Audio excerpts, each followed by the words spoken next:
নমস্কার বন্ধুরা, মৌ কিচেনের তরফ থেকে তোমাদের সবাইকে স্বাগত জানাই। আজ একটা সুস্বাস্থ্যকর ও সুস্বাদু রেসিপি নিয়ে তোমাদের কাছে আমি হাজির হয়ে গেছি। তোমরা দেখো তো এই রেসিপিটা তোমাদের কেমন লাগে। আজকের রেসিপি হলো সজনে পাতার ভর্তা।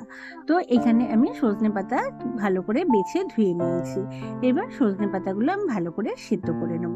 তার জন্য কড়াইতে খানিকটা জল গরম করে সেখানে আমি সজনে পাতাগুলো দিয়ে দিয়েছি, আর তাতে দিয়ে দিচ্ছি সামান্য লবণ। এতে সজনে পাতাগুলো খুব তাড়াতাড়ি সেদ্ধ হয়ে যাবে। এই সজনে পাতার ভর্তা কিন্তু গরম ভাতের সঙ্গে খেতে ভীষণই ভালো লাগে। আমার প্রিয় বন্ধুরা, তোমরা তো সকলেই জানো যে এই সজনে ডাঁটা কিংবা সজনে পাতা কিংবা সজনের ফুল শরীরের পক্ষে কত উপকারী।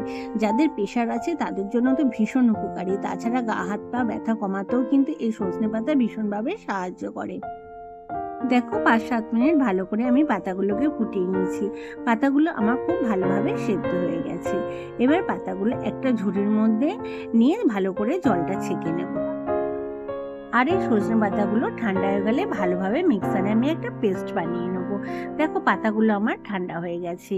এবার ওই পাতাগুলো আমি একটা মিক্সার জারে নিয়ে তাতে দিয়ে দিচ্ছি 2টো শুকনো লঙ্কা ভাজা, কয়েক কোয়া রসুন, আর দিয়ে দিচ্ছি কাঁচা লঙ্কা।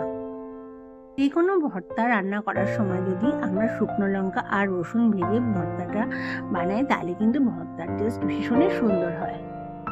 এক্ষেত্রে আমার ভিডিওটা একটু এদিক ওদিক হয়ে গেছে, প্লিজ তোমাদের কাছে অনুরোধ রইল তোমরা একটু অ্যাডজাস্ট করে নিও।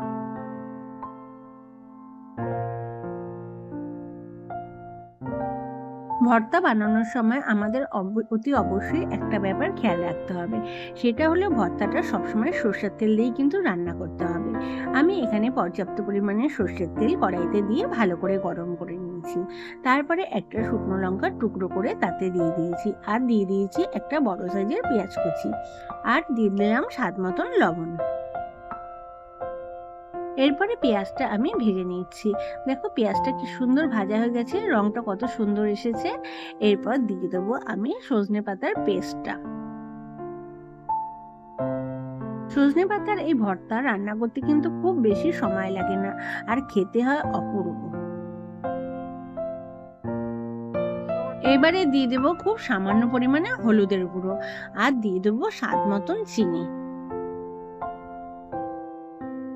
এবারে গ্যাসের ফ্লেমটা একদম লোতে রেখে আমি কিন্তু এই ভর্তাটা রেডি করে নেব। 5-7 মিনিট ধরে ভালো করে রান্না করে নিলেই কিন্তু রেডি হয়ে যাবে আমাদের দারুণ স্বাদের সজনে পাতার এই ভর্তা। তোমাদের কাছে আমার এই রেসিপিটা কেমন লাগলো অবশ্যই কমেন্ট করে জানিও, আর ভালো লাগলে লাইক আর শেয়ার করে দিও।